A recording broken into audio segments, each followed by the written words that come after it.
¿Cómo están? Buenas noches, bienvenidos a Hoy Nos Toca, edición de día jueves. Mucho para contarte.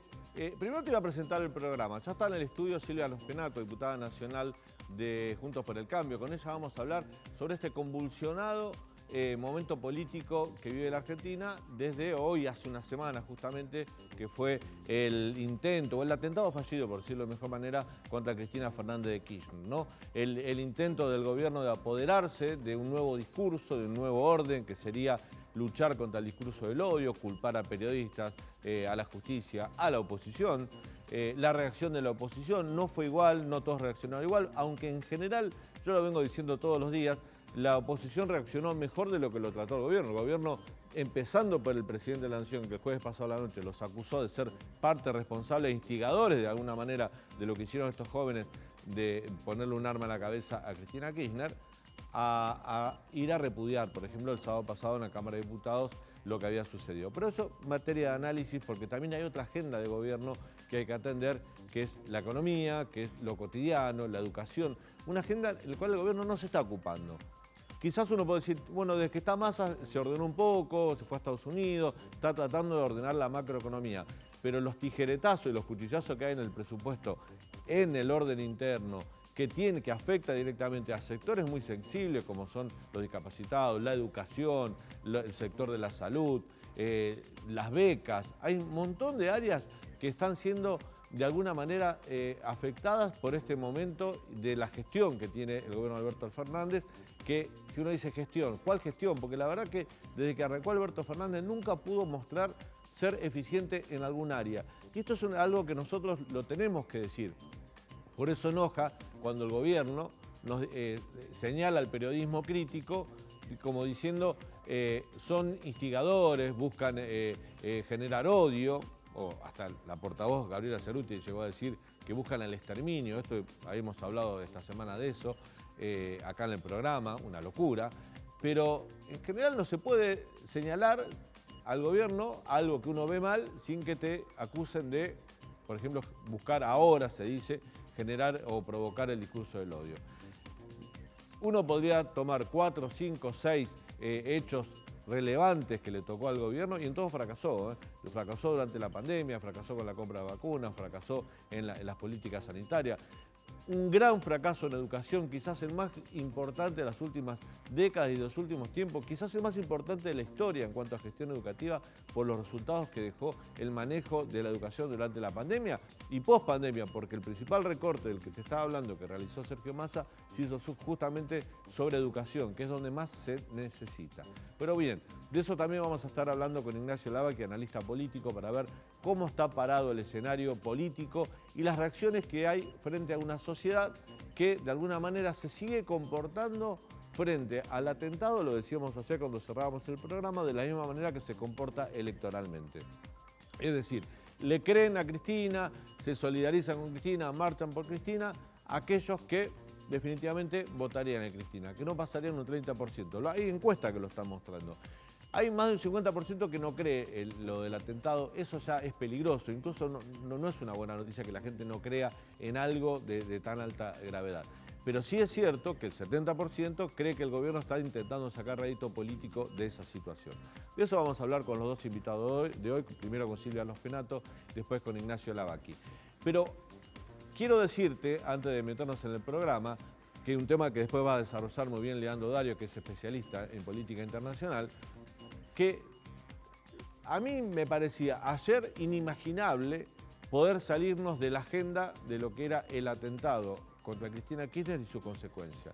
Me parecía, o nos parecía, imposible que algo sucediera en la Argentina, incluso de lo que te estoy hablando, de la cuestión económica, del dólar soja, de la liquidación de los exportadores, del descontento, de la educación, del recorte en la área de discapacitados. Ninguna de esas noticias iba a poder eclipsar la magnitud, la potencia, la fuerza que tenía seguir hablando, como a todos nos pasa, los medios venden las noticias que el público demanda, que era lo que había pasado en el atentado contra Cristina. Sin embargo, hoy sucedió algo que no sucedió en la Argentina, una noticia del exterior, que es la muerte de la reina Isabel.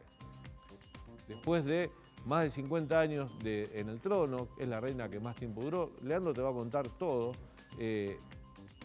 causó un impacto terrible en la Argentina. Todos los portales de noticias, todos los canales de televisión y todas las radios, hoy a partir del mediodía, cuando ya se hablaba de que su salud estaba muy deteriorada, que los hijos habían viajado ahí al castillo de Balmoral en Escocia, la residencia de verano de la corona británica, todos los medios progresivamente se fueron subiendo a la noticia, y en este momento, si después lo podés hacer, no dejes de vernos a nosotros, pero después lo podés hacer, te vas a dar cuenta que la noticia más importante en todos los medios de comunicación de la Argentina en este momento es la muerte de la reina Isabel. ¿Por qué nos atrae tanto una noticia así? ¿Por qué es tan fuerte para nosotros la figura de alguien que ni siquiera conocemos? La relación que ha tenido incluso Argentina con Gran Bretaña está lesionada, por supuesto, desde la Guerra de Malvinas, desde antes de la Guerra de Malvinas. Siempre se vivió como un país, entre comillas, enemigo. Yo no creo que sea así. El tema Malvinas caló muy profundo en la sociedad.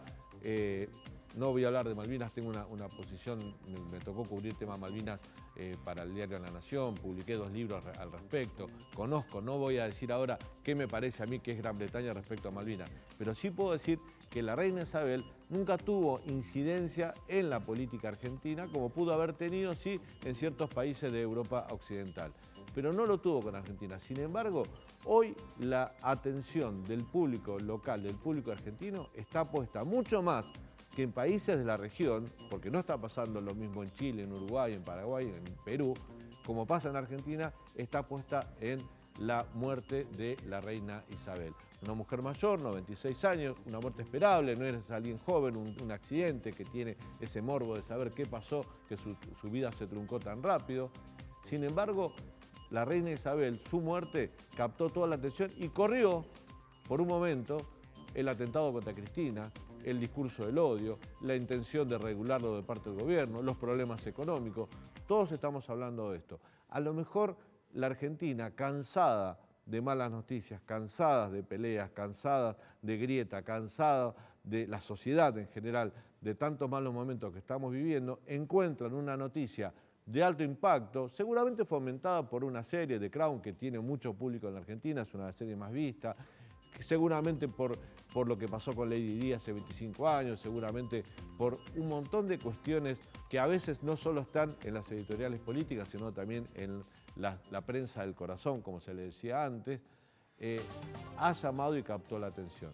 A lo mejor, lamentablemente, la muerte de una persona tan importante para lo que es la política del mundo, una monarca de tantos años como la reina Isabel, termina siendo para la Argentina una especie, no quiero usar la palabra recreo por el respeto que me causa la muerte de alguien, pero sí de un respiro noticioso. Enterarnos, leer, informarnos sobre otro tema que no tenga tanto que ver con la dureza de las noticias diarias que tenemos en la Argentina.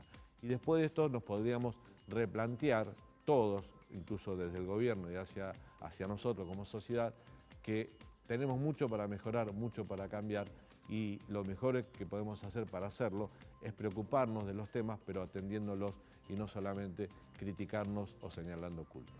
Quédate con nosotros hasta las 10 de la noche. Esto Hoy Nos Toca, aquí en el canal de la ciudad.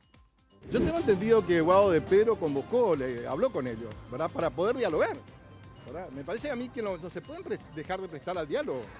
Y ahí en el diálogo pueden decir lo que ellos piensan. Nunca acá no existe, al contrario, tienen más a favor algunos medios que nosotros. No hay ninguna convocatoria prevista y creo que... De Pedro. Sí, por los medios.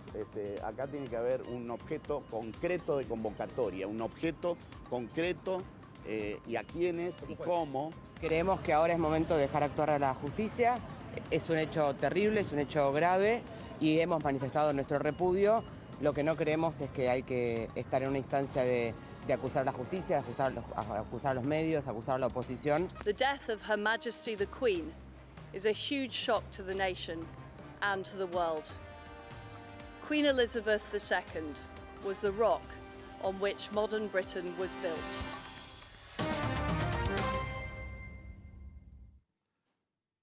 Y ahí veíamos justo en el clip de inicio, Leandro, a la primera ministra que hace poquito que asumió. Liz Truss, que asumió hace 48 horas. La última imagen que se vio de la reina Isabel II fue justamente cuando se reunió con ella para que ella tome posesión de su que cargo. Es una monarquía parlamentaria. Así ¿no? es. Que aquí sería un presidente, en realidad gobierna el primer ministro y el gabinete que arman el parlamento. Claro. Pero lo que sería la presidencia, el ejecutivo, la tiene la reina. La monarquía, Claro, ¿no? es un rol institucional, protocolar, que es la cabeza del Estado. La jefatura del Estado la tiene la reina, la jefatura de gobierno el primer ministro. Siempre cuando asume un nuevo primer ministro se reúne con la reina.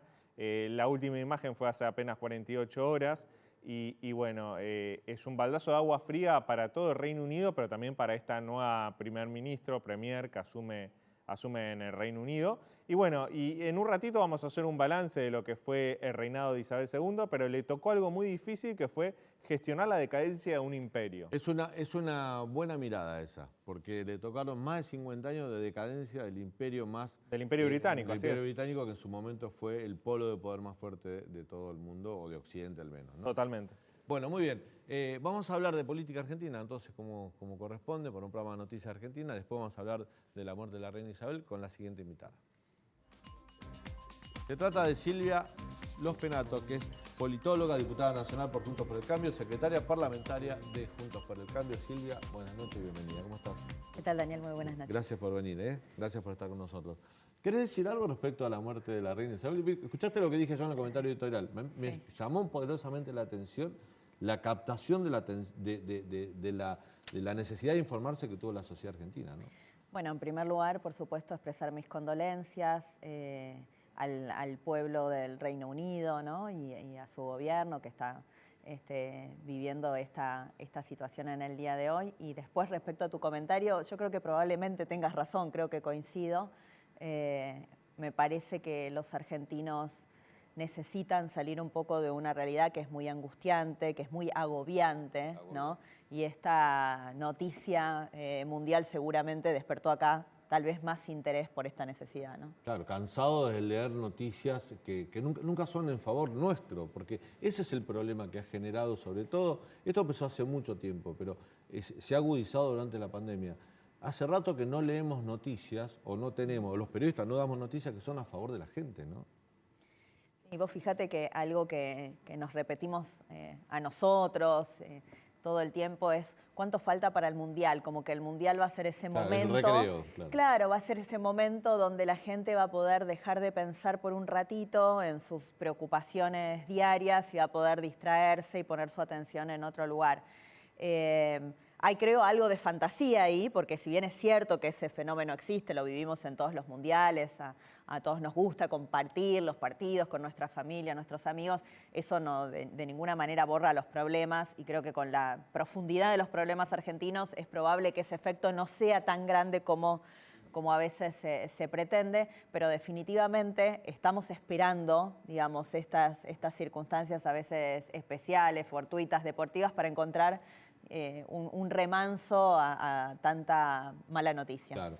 Bueno, a una semana del atentado fallido, por suerte, contra la vicepresidenta, ¿qué viste en la política argentina? ¿Qué viste en el gobierno y cómo crees vos que reaccionó la oposición? ¿Cómo reaccionaron ustedes? Mira, Daniel, yo creo que frente a un hecho tan grave para la democracia, la respuesta que dio por lo menos la dirigencia argentina no fue la respuesta que uno hubiera deseado, ¿no? Yo creo que frente a todas las crisis siempre, digamos, existe una oportunidad para cómo procesamos esta crisis, cómo procesamos este hecho tan dramático de que haya una persona o un grupo de personas que atentan contra la vida de una de las máximas autoridades del país, de la vicepresidenta de la Nación. Y esto se podría haber procesado con posterioridad, diciendo la dirigencia política que era necesario efectivamente pensar qué nos está pasando, pensar si podemos seguir viviendo en este ambiente de crispación, ¿no? Si podemos seguir viviendo inmersos no solamente en una grieta, sino en un cada vez más fortalecimiento de los extremos en el discurso, de los extremos en el decir, en el obrar. Y me parece que al contrario de tomar por ese camino, de procesar, digamos, en favor de la convivencia democrática este hecho, vemos una dirigencia que está perdiendo esa oportunidad.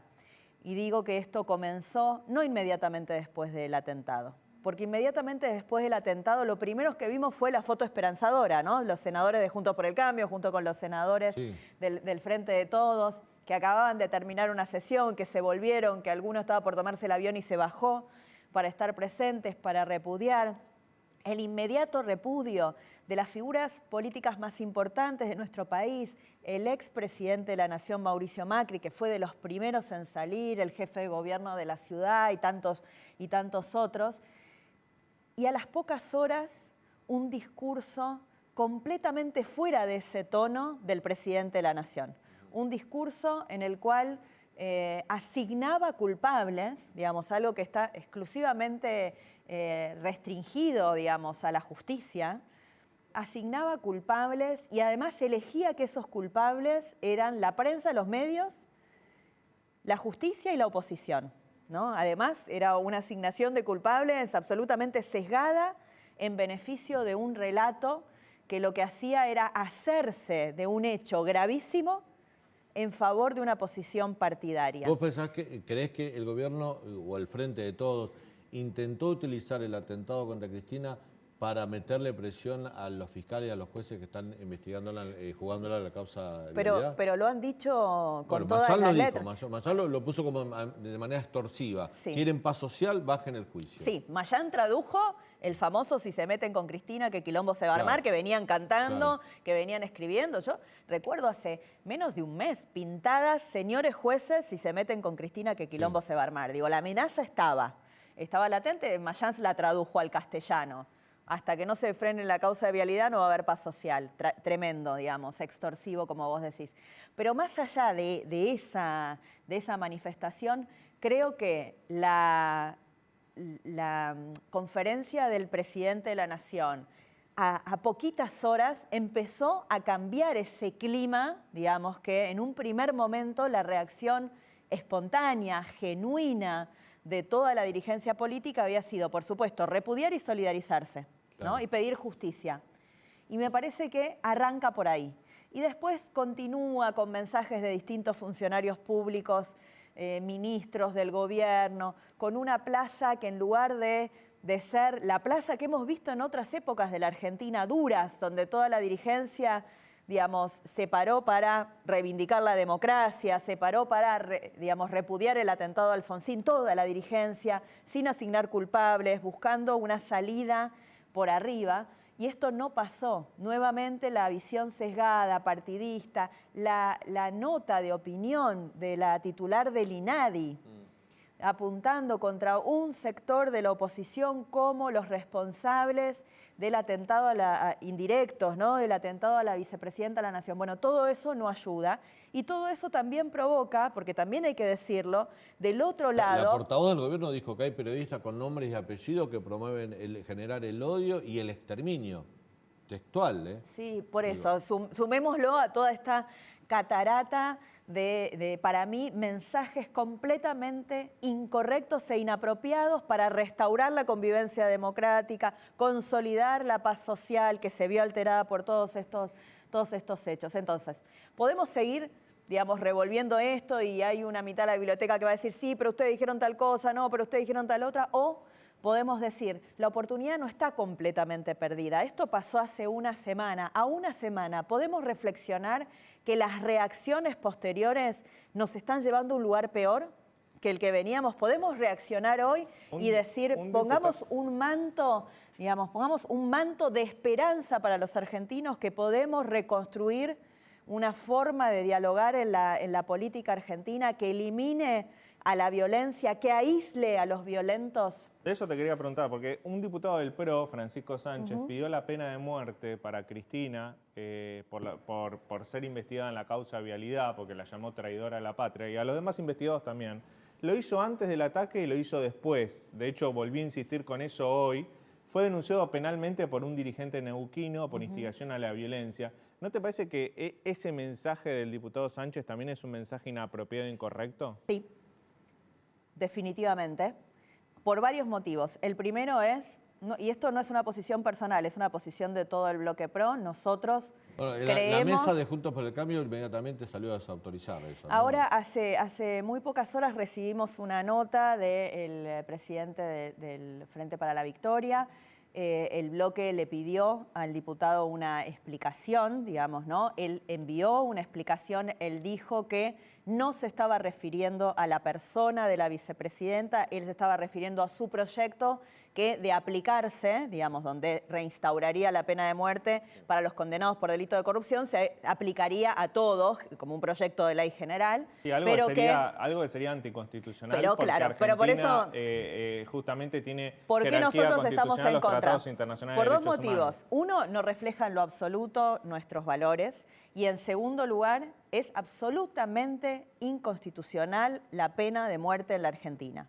Digamos, no forma parte de nuestro marco constitucional y además, desde la incorporación de los tratados de derechos humanos que forman parte de nuestra Constitución, esto está absolutamente prohibido. Solamente, digamos, con una reforma constitucional, pero que además rechazara a la Argentina, denunciara, es la palabra correcta, los tratados de derechos humanos que ha firmado, podría instaurarse semejante ley. Con lo cual, es inconstitucional, pero lo más importante para mí es que no refleja, digamos, nuestros valores. Pero no creemos tiene un en significado político, perdón Silvia, que tiene que ver con que este tema de los extremos, de las grietas, de las posiciones tan enconadas que hay en la sociedad, el kirchnerismo las sabe representar diciendo las barbaridades que dice a veces, como vos acabas de nombrar alguna, y del otro lado a veces se suben a ese extremo. La aparición en la escena política de Javier Milei con un discurso extremo que te llega a decir hay que no sé, bombardear el Banco Central, se pueden vender los órganos, cosas totalmente extremas, que tienen su público, de alguna manera deja Juntos por el Cambio mirando y diciendo, bueno, si yo no me pongo extremo, pierdo votos. Digo, le ha generado cierta tensión e incomodidad, ¿no? Quisiera solamente terminar, porque no terminé de contar, que el diputado Sánchez envió una carta al bloque donde hace esta aclaración. Primero, que él estaba presentando un proyecto no referido a una persona, sino que era en términos generales, pero que entendía, digamos, que este proyecto no debía continuar y, digamos, iba a dejar de impulsar esa iniciativa que él mismo había presentado y que además la había presentado obviamente a título personal. Y en este sentido también tengo que decir que en nuestro bloque nosotros, cada uno de los diputados presenta a título personal el proyecto que quiere y tiene a título personal la opinión que quiere, que en muchos casos, como es este caso, no es compartida claramente por la totalidad del bloque. Así, eso simplemente para terminar. Y respecto a lo que vos señalabas, Daniel, creo que sí, que esto es parte de lo que estamos viviendo, pero yo me pregunto a cuántas personas representa esto, porque yo tengo la sensación, tal vez me equivoco, que hay probablemente una minoría intensa en cada uno de los extremos, pero 46 de los 47 millones, 46 y medio de los 47 millones están cansados, no quieren vivir en la crispación permanente, valoran, digamos, la moderación, viven de otra manera, digamos, no quieren estar inmersos en esto. Entonces, la política se tensiona. Y sí, a veces el rédito, lo que da rating, lo que te da likes en las redes, son las opiniones más extremas, las que más consolidan algún sector de los votantes de un lado y del otro, y probablemente tenga menos rating, sea menos popular, tratar de ser moderado. Y a mí me gusta mucho una frase de Esteban Bullrich, que yo la repito, la dijo hace 2 o 3 años. Él dijo, en la Argentina hay que tener mucho coraje para ser moderado. Y yo creo que la dirigencia política, digamos, tenemos que llamarnos a nosotros mismos a tener el coraje de ser moderados. Escalar una discusión es sencillo. Digamos, saber cómo desescalarla es muy complicado. Saber en qué punto es necesario ceder algo de tu posición para consensuar, para encontrar un punto común, es complicado, porque cuando uno cede algo de legitimidad deja en el camino, ¿no? La representatividad más fuerte, muy legítima, muy identitaria, te lleva a tomar posiciones donde a veces se ve como una pérdida si uno cede en una negociación. Pero así no podemos vivir. Hoy, el sábado pasado, yo decía que la oposición había respondido ante el gobierno mejor de lo que el gobierno le había tratado. 48 horas antes los responsabilizaba de ser actores intelectuales, instigadores de lo que había sucedido en la Puerta de Casa Cristina, en el atentado. Sin embargo, los diputados fueron, dieron quórum y votaron una resolución de repudio. Pero hoy no fueron los senadores. ¿Sabes por qué no fueron los senadores? Porque ya lo habían hecho. Porque los senadores inmediatamente que sucedió el atentado contra la vicepresidenta fueron convocados al Senado y se reunieron, se sacaron esa foto demostrando, digamos, la unidad en el repudio y sacaron una declaración que es idéntica a la que nosotros aprobamos la semana pasada en la Cámara de Diputados. De hecho, el oficialismo había presentado otra declaración, una declaración que incluía un párrafo que hablaba del discurso del odio y que venía, digamos, a querer reafirmar esta construcción posterior. Lo que dijo el presidente, la primer proyecto de resolución que presentó Cecilia Morón, diputado, es básicamente lo que dijo el presidente el jueves a la noche. Exactamente, que es algo que nosotros claramente no compartimos. Entonces nosotros pedimos, pero no solamente Juntos por el Cambio, con el resto de los bloques de la oposición, votar una resolución idéntica a la del Senado. Entonces el Senado hoy no tenía ninguna razón de ser, volver a reunirse para votar lo mismo que habían votado ellos primero y que nosotros habíamos votado después el sábado.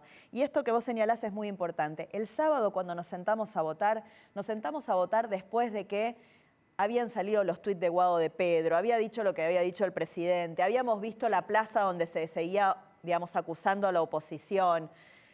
No me acuerdo si ya había estado el dibujo de Telam del micrófono con el revólver o no. Fue el sábado a la mañana, mientras sucedía la sesión. En ese clima y aún recibiendo de parte del oficialismo todos estos mensajes negativos, igual quisimos firmar la resolución, nosotros la votamos y después nos retiramos porque ese debate no lo convalidábamos, pero sí nos quedamos hasta que se aprobó la resolución, porque para nosotros el repudio y la solidaridad no tienen discusión, no tienen que formar parte de ninguna grieta política, de ninguna visión encontrada de la realidad. Pero todo lo demás sí lo discutimos y decimos no estamos de acuerdo, no es cierto, no fue la prensa, no fue la oposición.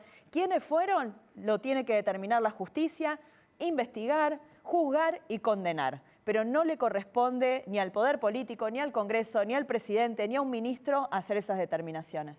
Silvia, hubo otra arista que aparece en esta semana, que es no sé si se formalizó o no, la convocatoria al diálogo del ministro del Interior, Guado de Pedro. Dijo que lo iba a hacer, que había que bajar las tensiones para recomponer la convivencia democrática.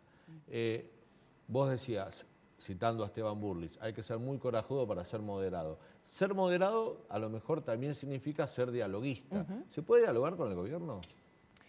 Yo creo que si perdemos la esperanza de que se pueda dialogar entre oficialismo y oposición, digamos, vamos a darle la peor señal a los argentinos, que están en sus casas, que están angustiados, que están preocupados, ¿no?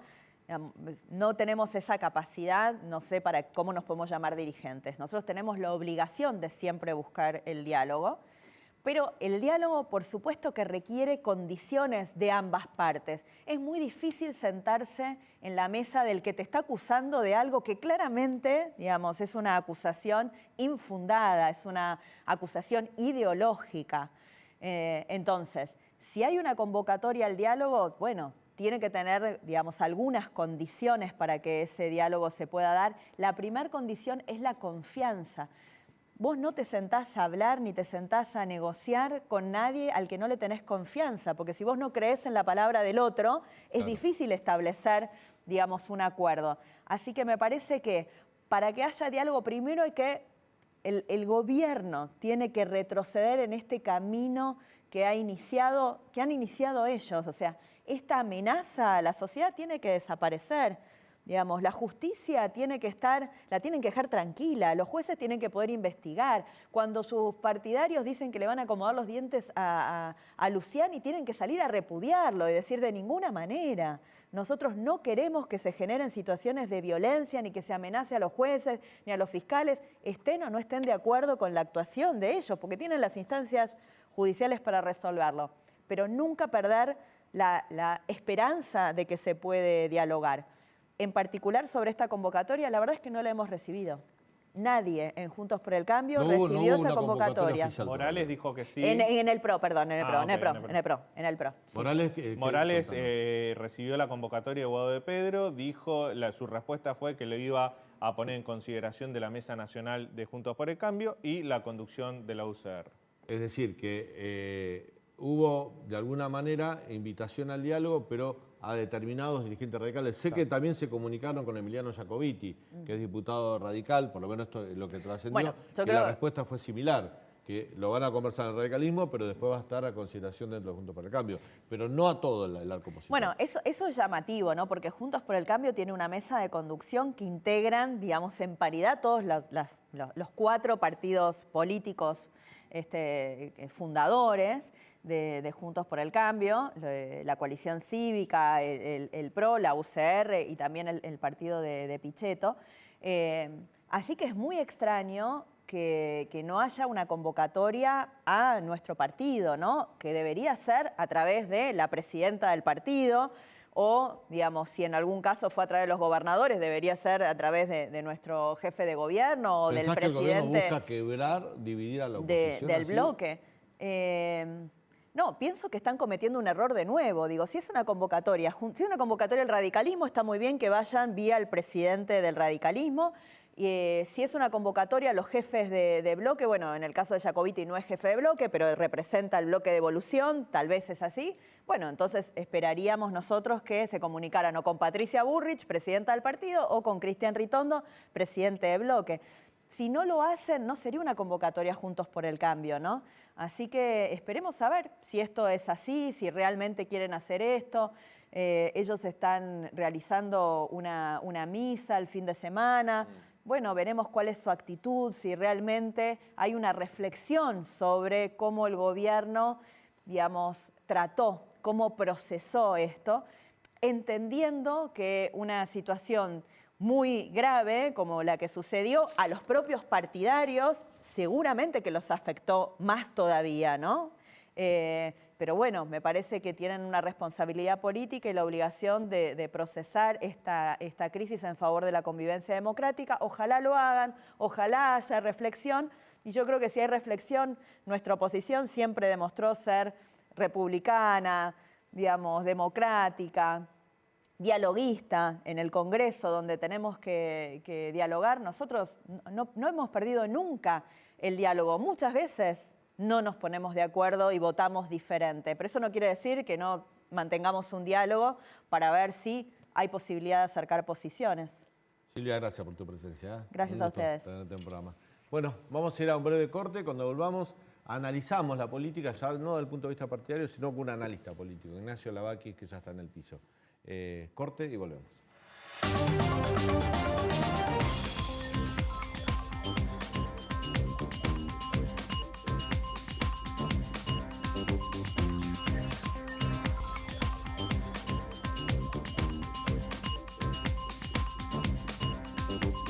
Bueno, un ratito Leandro Dario nos va a contar algo de la reina Isabel, ¿no? Que murió hoy a los 96. Hay una noticia de alto impacto en el mundo, pero también llamativamente que causó mucha atención en la Argentina, ¿no? Así es, sí, tapa de todos los diarios, no solo de Argentina, sino del mundo, y Sí. bueno, mucha repercusión en Europa y en otros países, en Estados Unidos, también mensaje del presidente Biden.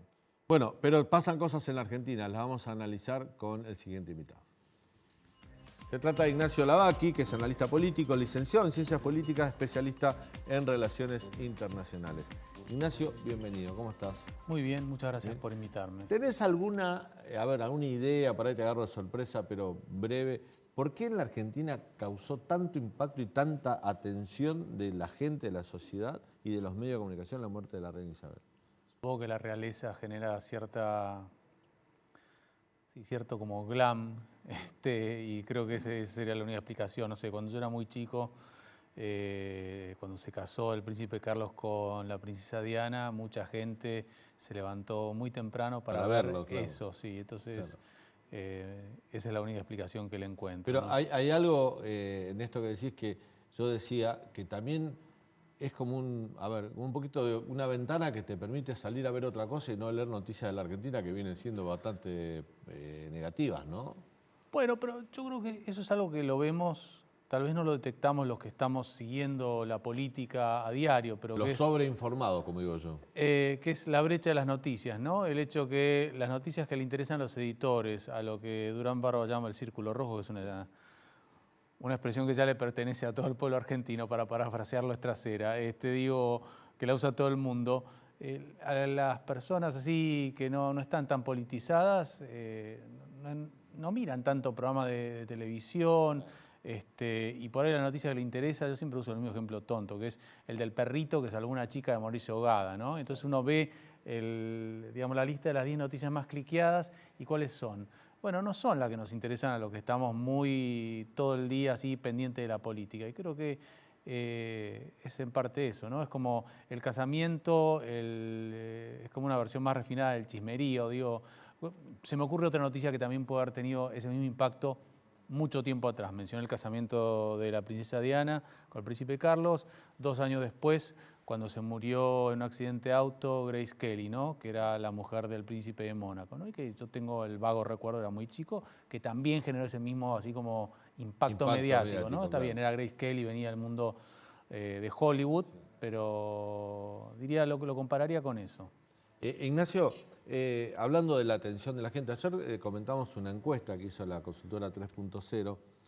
Hay un dato que yo creo que no es bueno, pero bueno, más del 50% de la gente no cree que todo que fue una fantochada lo del atentado a Cristina.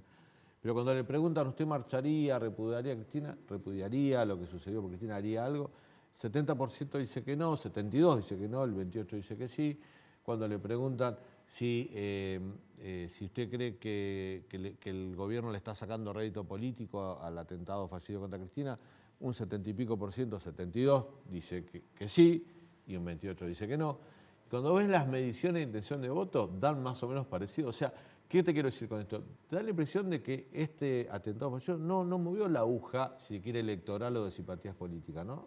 Pareciera que no. Digo, la expectativa ex ante era que iba a haber algún tipo de movimiento, algo así como una mínima empatía de parte de la opinión pública hacia la vicepresidenta, teniendo en cuenta que, bueno, y la imagen que estuvo fuerte, a punto de ser asesinada, claro. Y en principio, dado lo que surge la investigación, no hay motivos para dudar de no ser por una casualidad, probablemente no salió el disparo, claro. Digamos, habría sido asesinada, ¿no? Sí. Pero sin embargo la gente está descreída y lo que se ve ahí, ese 30% pareciera ser el núcleo duro de votantes.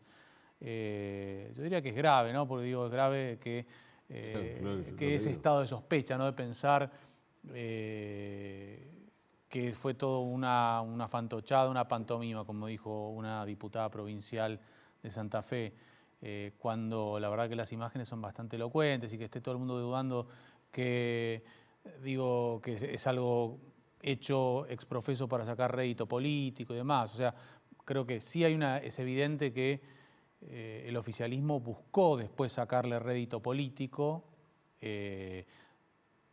haciendo una cadena de causalidad muy extraña. ¿Pero ¿no? equivocó el camino el gobierno? O sea, a mí no me cabe la menor duda que se equivocó, ¿no? De que, cuando el senador Mayans sale a decir que hay que suspender el juicio por la causa vialidad, me parece que lo que hace es abonar... Si quieren paz social, suspendamos el juicio. Primero que es una extorsión y segundo que es abonar la idea de que esto puede haber sido una maniobra para beneficiar, cosa que, hay que ser muy retorcido para pensarlo, ¿no? Pero me parece que sí, que fue esto de crear esta figura del discurso del odio. Yo no dudo que existen los discursos de odio, ¿no? Y pues se me podrían ocurrir miles de ejemplos, no de los últimos 10 años, no de los últimos 20. Podría irme a 1830 y pensar en el lema "mueran los salvajes y locos unitarios". Si eso no es un discurso de odio, el discurso de odio ¿dónde está? O como dijo alguien, no voy a decir quién, van a volver los tiempos en que había que salir con alambre de fardo en el bolsillo. Perón dijo eso. Bueno, sí, yo no lo quería decir. Sí, en la década del 50. La historia es así. Y ese tipo de frases, bueno, yo creo que hay que parar un poco la pelota y tomar conciencia de algo, ¿no? Que es que yo no me voy a meter en la cuestión de los discursos de odio porque no es un tema que yo estudie, pero sí es claro que algo está muy estudiado, es que cuando hay mucha polarización, la democracia cruje, ¿sí? cuando hay mucha polarización, no me refiero a que haya dos polos fuertes, sino polarización ideológica. Cuando se corren los extremos, cuando prima la radicalización dentro de las élites políticas y sociales, la democracia cruje. Y eso es bastante peligroso. Entonces, esta idea del discurso de odio me parece que es algo de echarle la culpa al discurso de odio al acto que, hasta donde sabemos, fue perpetrado por una persona con la posible complicidad de otra. Me parece que es, aparte, traer la noción de culpabilidad colectiva, que a mí me parece muy riesgosa, ¿no? Yo creo en la culpabilidad individual, ¿no? El culpable es la sociedad, y si el culpable es la sociedad, y si no, un grupo de la sociedad, digamos, son, supongamos, para llevarlo al plano del absurdo, los que venden el algodón azucarado, la banda del algodón azucarado. A mí, la banda de los copitos, yo escuché eso y lo primero que me vino a la cabeza fue el libro de Sábato sobre héroes y tumbas, y la idea, esa parte se llama el informe sobre ciegos, donde hay un delirante que cree que los ciegos forman una conspiración, la conspiración de las potencias de la oscuridad. Entonces digo, me parece que es tiempo de pensar un poquito más tranquilos, parar la pelota, no le hace bien a la democracia ni hablar de che gorila. No, claro. Y es una oportunidad política perdida para el oficialismo la reacción que tuvo, que no le permitió, porque no le intentó, ampliar su base de apoyo en la sociedad. Yo no sé si hubiera reaccionado diferente, le hubiera mejorado la aprobación en las encuestas. No lo tengo en claro. Por otro lado, las encuestas que se están haciendo en estos días están muy en caliente. Habrá que ver qué pasa cuando la gente que hace sondeo de opinión pública salga a campo dentro de 10 días, a ver qué pasa cuando pasó así como el impacto inicial. Pero me parece que la agenda del grueso de la ciudadanía pasa por otro lado. La cuestión que tanto se habla de la grieta, yo sigo pensando que es una cuestión de minorías intensas que donde uno más las ve es en Twitter, y me parece que la sociedad se parece más a Instagram, por usar así como dos metáforas, donde la gente sube fotos de yéndose de fiesta, no sé, paseando con un perrito o saliendo a correr o yendo al gimnasio. ¿Está muy tóxico Twitter? ¿Participás, sos Sí, yo estoy en usuario? Twitter, sí. Sí, yo creo que sí. Claramente es la red. Antes era Facebook y los intercambios en los muros, pero como Facebook pasó a ser una red un poco más de gente mayor, sí. Los jóvenes no la usan o la usan menos. Twitter, sí, claramente es bastante tóxica. Sí. Cada uno puede elegir subirse o no a esa onda. Lo que pasa es que también se convirtió en una plataforma de expresión política que nos pasa a nosotros, periodistas. Nosotros hacemos televisión, radio, y mirá, fulano de tal tuiteó esto. Y ya eso es una posición política. Un tuit es una posición política, o sea, porque alguien dice algo. Hoy estuvimos hablando, por ejemplo, de que el diputado Tailade está permanentemente hostigando a la jueza Capuchetti y al fiscal Rívolo en la investigación, los responsabiliza, dice que son macristas, dice que están comprados. Un diputado de la Nación está todo el día en Twitter diciendo eso. De alguna manera hay gente que le cree o sigue a Tailade y que va a generar animosidad contra la investigación. A ver, yo distinguiría el uso que hace el político o la dirigencia de Twitter, el que hacen los periodistas, que hacen los analistas o gente que, ni sin ser ni político, ni periodista, ni analista, lo usa como medio de información. Me parece que hay otra que lo usa como una especie de descarga emocional, ¿no? Voy a dar un pequeño ejemplo personal. Yo alguna vez hice un hilo de tweet sobre un análisis sobre un dirigente político que no viene al caso, y una persona me contestó, un anónimo: si te veo por la calle te fajo. Lo cual, a mí me hizo mucha gracia y casi me dieron ganas de responderle: bueno, te veo en Habana y Segurola. Que no lo hice porque... Ignacio, a mí me pasa permanentemente eso, en Twitter. ¿Te quieren fajar? No, claro, porque yo escribo en La Nación, tengo mi columna de opinión en La Nación. Yo subo mi columna a Twitter, como la subo en Instagram, para que la gente la pueda acceder desde esa plataforma. Y siempre hay alguien que la lee, que no le gusta lo que digo, y la amenaza es esa. Si te agarro, te fago. O mismo si uno escribe sobre terceros, ¿no? Es como que yo hace poquito escribí un artículo criticando la postura que tenía un periodista en un tema del juicio de vialidad, ¿no? Y era como que tuvo mucho eco cuando puse la columna en Twitter, Y había gente que lo único que se dedicaba era a criticar al criticado, pero ya insultándolo directamente, ¿no? Entonces, en ese sentido, yo diría que ahí sí se ve algo un poco más tóxico y que da mucha impunidad, ¿no? Digo, porque... Te hago esta figura. ¿Twitter es la representación de lo que es la convivencia política en Argentina? No, Twitter es la representación de eso que es que algunos llaman la grieta. Yo digo, a mí no es un término que me guste particularmente, prefiero el término que usamos los politólogos de clivajes políticos, ¿no? O sea, como líneas de fractura acá en la sociedad, un término que tomamos prestado de la geología, clivaje. Pero me parece que, hay datos suficientes que muestran que el grueso de la sociedad no se sube a esa pelea de minorías intensas, pero que sí que las minorías intensas terminan a veces arrastrando. ¿Por qué digo que no se sube? Porque si uno va a las elecciones pasadas, en el 2015 no se dio en primera vuelta una polarización electoral, que es muy distinta a la polarización ideológica, es decir, que hubiera dos polos en la primera vuelta. Más bien, había la famosa amplia avenida del medio, resistió la polarización electoral hasta la primera vuelta. Y si uno mira el 2019, hubo que correrse al centro para ganar, ¿no? Entonces, yo no sé si Twitter refleja lo que es la dirigencia política. A veces que dentro de la dirigencia política sí hay gente un poquito más intensa, o con preferencias intensas, o con posturas un poco más radicalizadas, no importa dónde están, ¿sí? Y gente que no. Pero ¿no crees que, por ejemplo, hablando de esto de las posturas intensas o extremas, el gobierno permanentemente tiene posturas extremas? Está en el ADN del kirchnerismo, ¿no? Siempre correrte por izquierda, correrte desde un lugar de supremación, de tensión al escenario.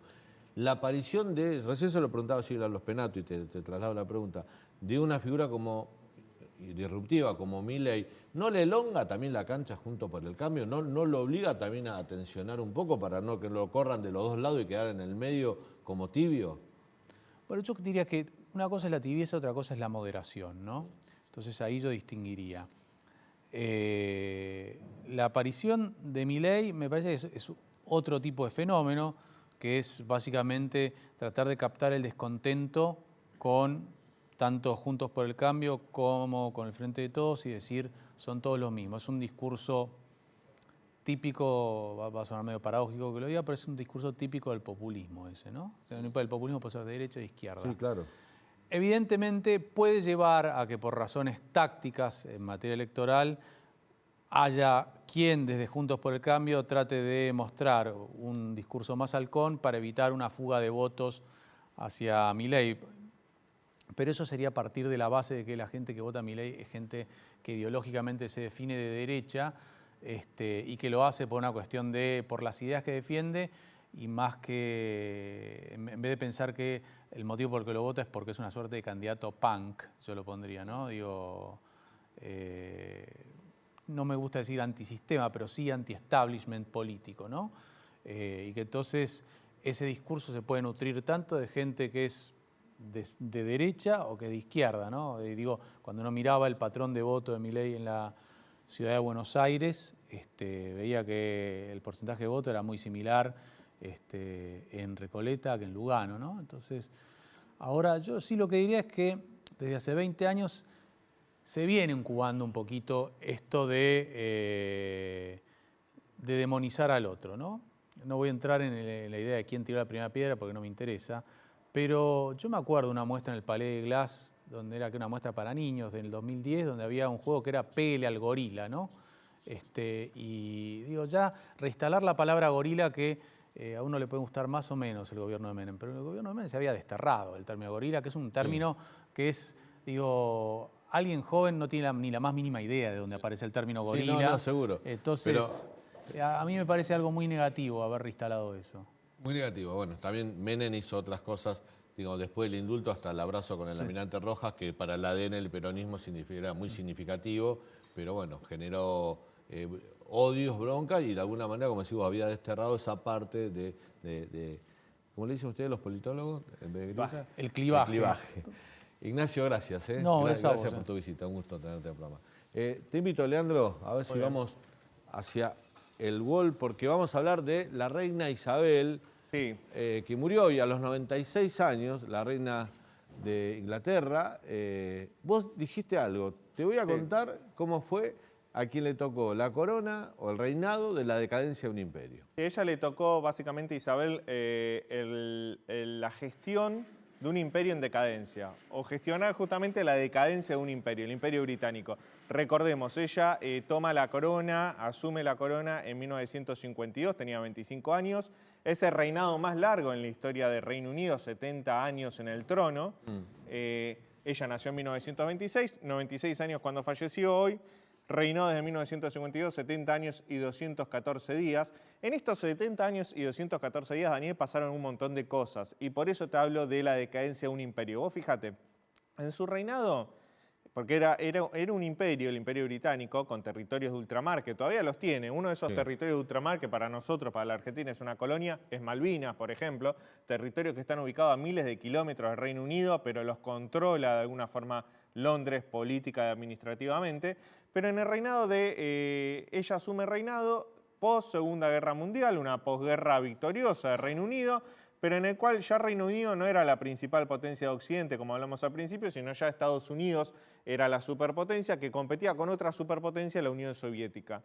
Y en ese juego, Reino Unido tenía una alianza especial con Estados Unidos y jugaba como segundo de Estados Unidos.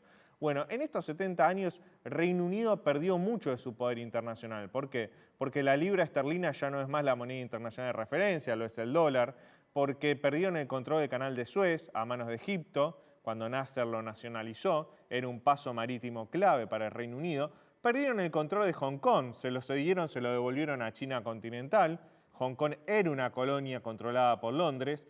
Y en estos años pasaron muchas cosas como el Brexit, por ejemplo. Claro. ¿Qué más necesitamos de símbolos, de hechos históricos que muestren la decadencia de un imperio? Años anteriores uno podría decir también la salida de la India, ¿no? Que también era un lugar, que fue un una episodio colonia, traumático. Claro, traumático para la economía británica, ¿no? Totalmente. Estos son los principales hechos históricos con los que convivió Isabel II en el trono. Recordemos, asumió el trono en 1952, plena guerra de Corea. Sí. Le tocó ver la guerra de Vietnam. Le tocó presenciar un hecho paradigmático para el continente americano como la Revolución Cubana. La guerra de Malvinas, en el cual se enfrentó militarmente el Reino Unido con la Argentina. La guerra del Golfo, en la cual tuvo un papel secundario, pero apoyando a Estados Unidos. La guerra de los Balcanes. La guerra de los Balcanes. La última guerra europea hasta esta que estamos viviendo ahora. Así es, en la cual la OTAN tuvo un papel clave, Claro. Reino Unido integrando la OTAN. Creación de la Unión Europea, la muerte de Lady Di, que fue traumático para la realeza británica. La pandemia de COVID, el Brexit, como te decía, que el Brexit es tal vez el último síntoma del deshilachamiento de un imperio. Y la guerra entre Rusia y Ucrania, guerra en la cual el Reino Unido tuvo un papel de apoyo muy fuerte a Zelensky y a Kiev. Todos estos episodios, bueno, la reina Isabel convivió con 15 primeros ministros también en el Reino Unido. Yo te contaba recién, la reina Isabel, jefa de Estado del Reino Unido, y los primeros ministros, jefes de gobierno, los que llevan adelante las políticas. Estos 15 primeros ministros, bueno, los más importantes, los más reconocidos, Churchill, Thatcher, Tony Blair, Cameron, que fue el que convocó el plebiscito del Brexit, el referéndum del Brexit, y Boris Johnson, que renunció, que perdió el poder hace poco, reemplazado por Liz Truss hace apenas 2 días. Bueno, es la primera vez que asume un rey del Reino Unido, en este caso Carlos, que mañana va a dar un discurso, con tan poco poder relativo en la escena internacional, es decir, con tanto poca influencia en la escena internacional. Hoy vos mirás el mundo, y Estados Unidos sigue siendo la superpotencia, compitiendo con China, pero ves que el poder económico, político, incluso militar, está transicionando desde Occidente hacia Oriente. Es decir, China es la superpotencia en ascenso, pero también tenés países muy potentes como India, como Corea del Sur, como Japón, como Vietnam, que cada vez son más importantes en la escena internacional. Reino Unido es un imperio en decadencia, sigue siendo un imperio, y el valor tal vez más máximo de Isabel fue que supo gestionar la decadencia de un imperio sin que dejara de ser un imperio. Claro.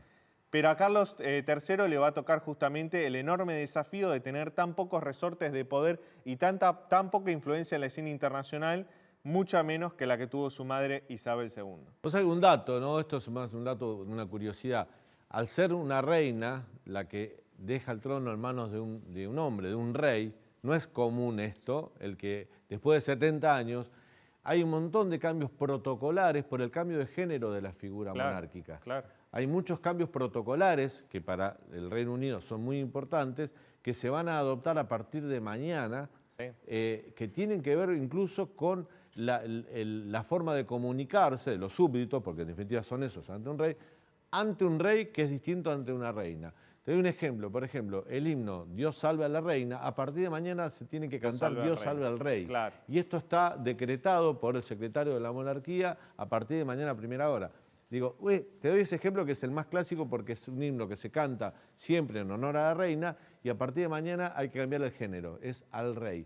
Imagínate, después de 70 años de tener en la corona a una mujer, la cantidad de cambios y de costumbres que van a tener que atravesar para dirigirse ahora hacia un rey hombre, ¿no? Un monarca. Totalmente, y muchos de esos cambios van a llevar años, Daniel. Por ejemplo, se van a ir retirando progresivamente de circulación las libras esterlinas, los billetes que tienen la cara de la reina. Y se van a empezar a acuñar los billetes con la cara de Carlos. Claro. También se van a ir retirando de circulación cada vez que se venzan los pasaportes que tienen el nombre de la reina. Bueno, un montón de cambios. Durante este fin de semana vas a ver muchos eventos de conmemoración hacia la reina.